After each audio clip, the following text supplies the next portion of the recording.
all things that move, water, energy, thought pattern, traffic, have the same flow structure. This is one of the beauties of nature, is these beautifully intricate branching structures. But why are they in all of these systems? Neuron forest is essentially a cross-section of the optic nerve.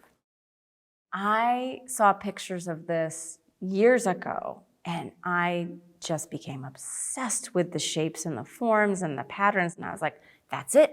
I have to make that. It has to be real. I want to make a life-size neuron made of fiberglass. So that's like a problem I've created to solve, right? I mean, that's the creative process. It's not always fun. It's very stressful, but I love it. I love problem solving, and there's a little bit of like obsession with getting that material to do what you want it to do because it's so temperamental. And there's a little bit of pleasure in that and a lot of pain. There's a lot of pain. I think that the physical nature of making sculpture is integral to my personality, you know? Like, I'm a kinesthetic learner. I'm a kinesthetic person. I need to be doing things physically because I think it makes me happier. In art, it's all about freedom, you know?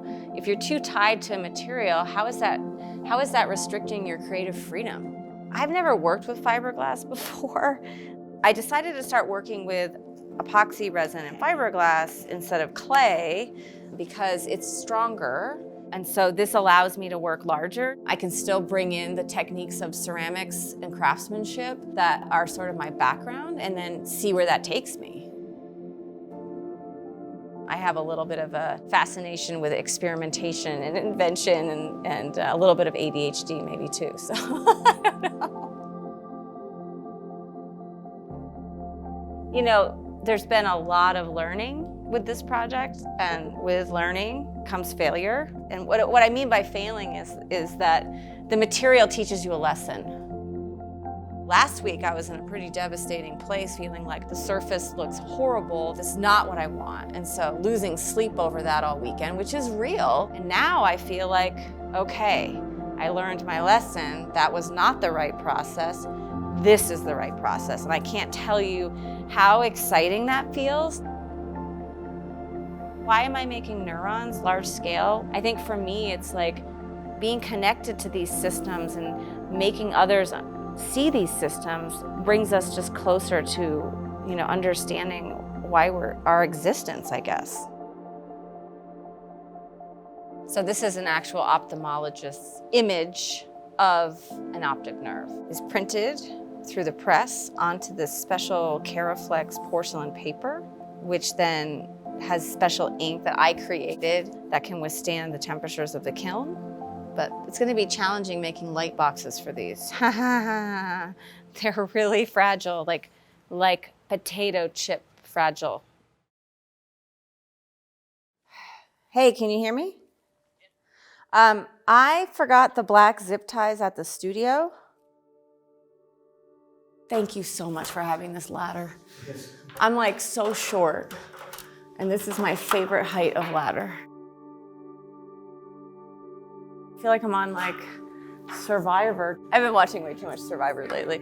I start watching Survivor when I get stressed out, and it's like my weird popcorn show. All of it's unknown. I don't have a specific plan. It gets planned in the space.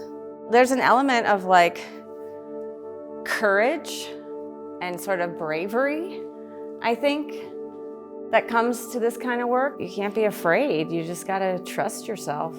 Yeah, I mean, I'm sending out show cards and having everyone come, and I still don't even know what it's fully gonna look like, but I know what it's gonna look like. I've been thinking about it for 2 years, so I know I can do it. I'm at a point now where I know I can pull this off, and I'm excited to see kind of the final iteration of it myself and let the work kind of teach me a little bit.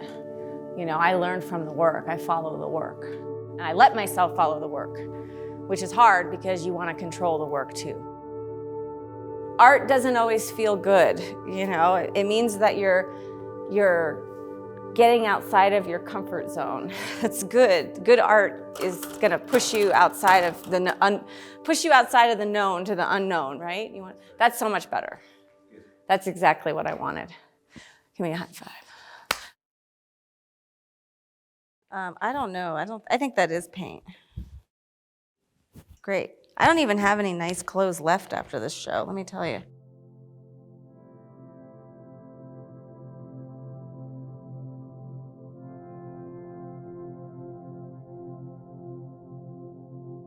I reached out to Maureen Stabio about a year ago to try to create a partnership between the neuroanatomy department and my project. I went to her lab and she was explaining to me all the different plastinated brains that she has and what she does in her lab with her students. I showed her some of the brain specimens that we have. I showed her some of the 3D printed neurons. I showed her some images of neurons under the microscope.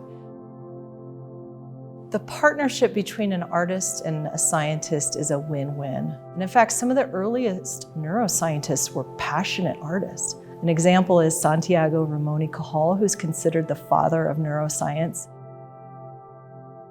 He did some of the first discoveries of neurons, looking at them under the microscope and then drawing what he saw. I actually took his drawings and I vectorized them and then abstracted them.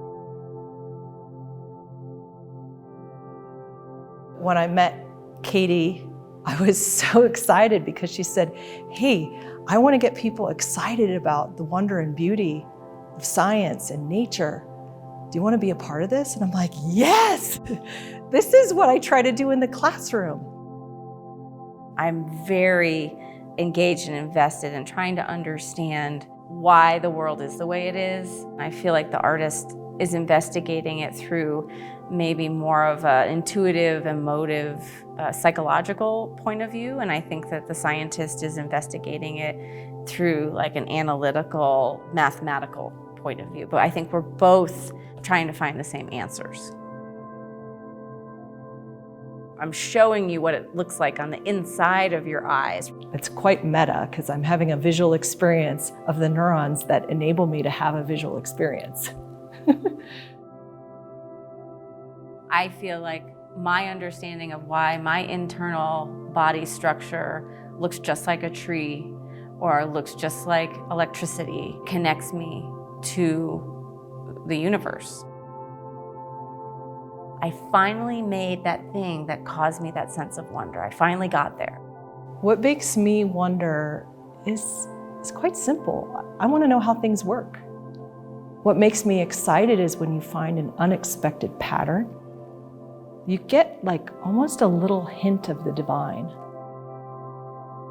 For me, these branching structures are what sort of unites everything. It's almost like an existential religion.